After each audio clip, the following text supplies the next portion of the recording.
السلام عليكم ورحمة الله وبركاته.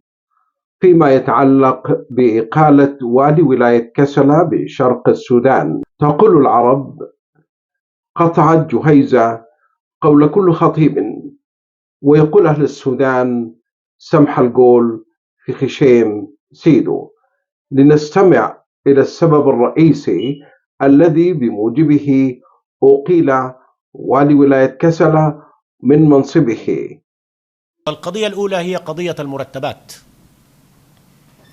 أريد أن أحيطكم علما بأن المرتبات قسمة بين طرفين في كل الولايات مع حكومة المركز، أن تقوم الولايات بسداد نسبة 40% من المرتب، وتقوم الحكومة المركزية بتوفير 60% من المرتب.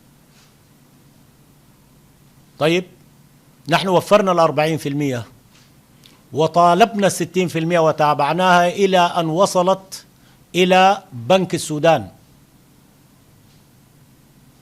ولكن للأسف الشديد لا يوجد السيولة النقدية في بنك السودان، فلذلك حرم كثير من العاملين في الدولة، سواء كانوا في الخدمة المدنية أو في الخدمة العسكرية، لم يتمكنوا من الحصول على مرتباتهم حتى جاء العيد. وهذا أمر تابعته في عدد من الولايات وليس في ولاية كسلا وحدها. لو كان الأمر اقتضى بولاية كسلا لكان لنا ترتيب آخر مع الحكومة المركزية، فلماذا لم توفر للعاملين هذه الأموال التي يعني تعينهم في قضاء متطلبات العيد؟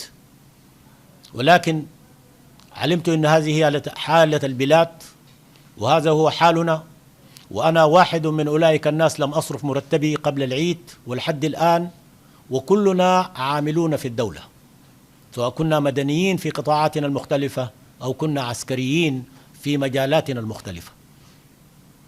هذه حقيقة عدم وجود سيولة، ولكن 60% العامة وصلت إلى بنك السودان المركزي. ولكن الكثيرون منهم من تحدث إنه الولاية قاصرة والوالي ما متابع، والوالي ده الوالي يتابع في كل لحظة وفي كل ثانية، واللحظة أقل من الثانية. بالتالي أنا متابع شؤون الولاية بكافة مجالاتها وجوانبها، لن أغمض عينا، متابع النواحي الأمنية بكل تفاصيلها، ومتابع النواحي الخدمية بكل تفاصيلها، وذلك كذلك سقوط